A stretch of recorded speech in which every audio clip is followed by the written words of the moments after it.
Atlantic City today. Okay, well, what I'm going to do is I'm down here in front of it's like pretty much the center of town where we are right now. I'm in an area of the beach. The surf's way down. There's a lot of holes, but unfortunately, those holes that you see out there, those dark places, those dark patches, they're full of sand. There's not a whole lot in them. Areas, the slopes, where you see those three people down there, shells, pebbles, those are the places that are still holding stuff.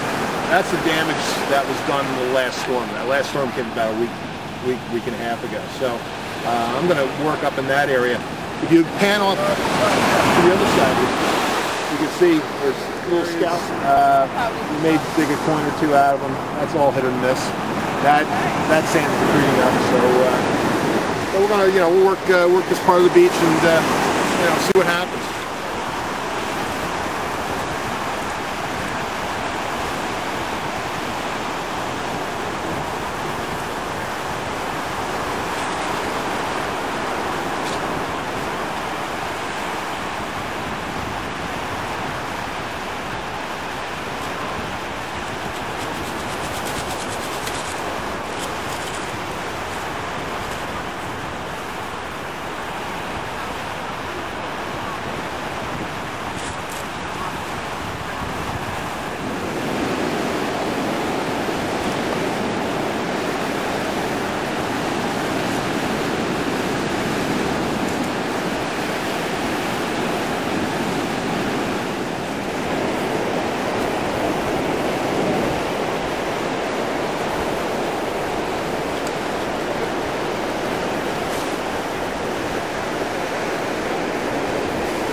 Point right here on the beach. Now, if you notice, you've got a good heavy amount of shells and rocks.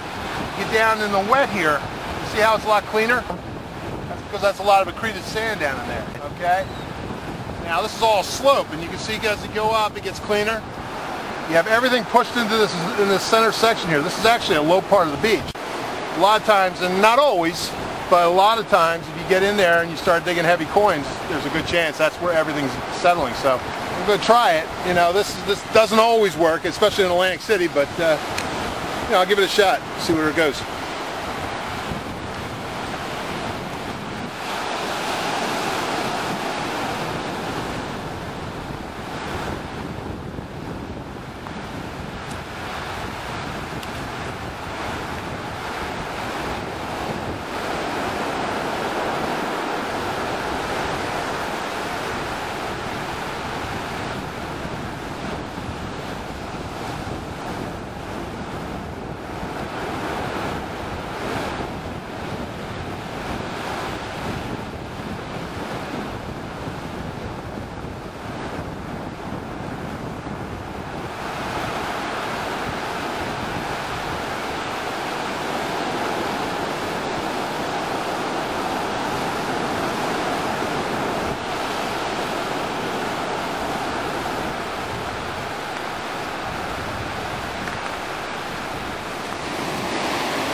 What we got, Brian?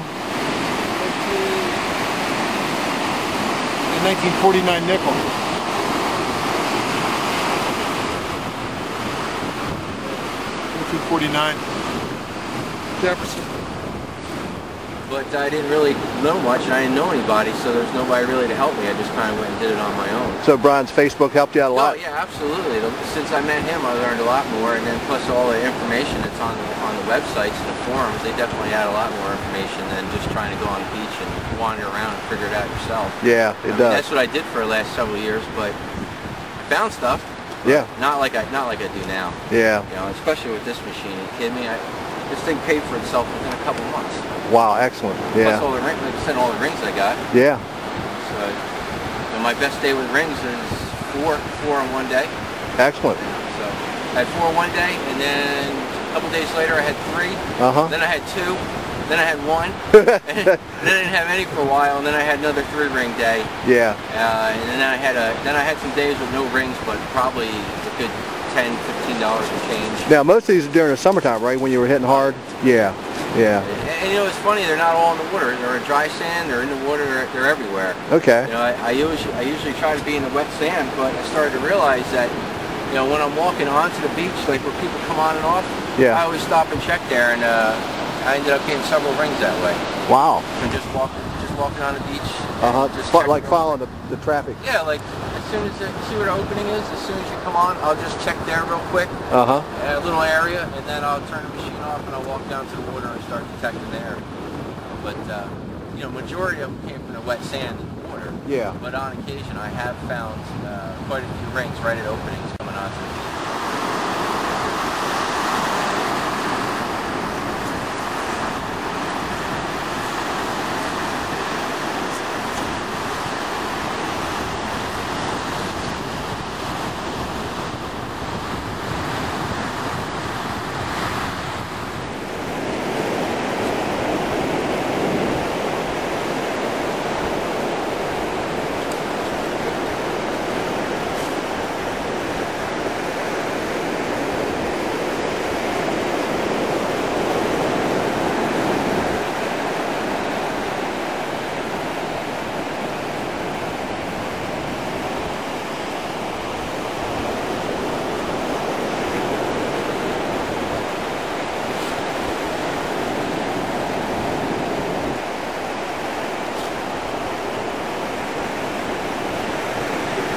Pinpoint and discriminate.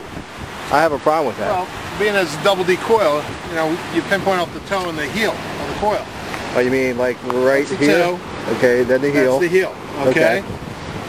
I find a lot of times that it takes too much time to keep going back, reaching over, reaching across, and putting it into all metal mode. So I've developed a way to be able to get a signal, and you just back off it till it disappears. Okay.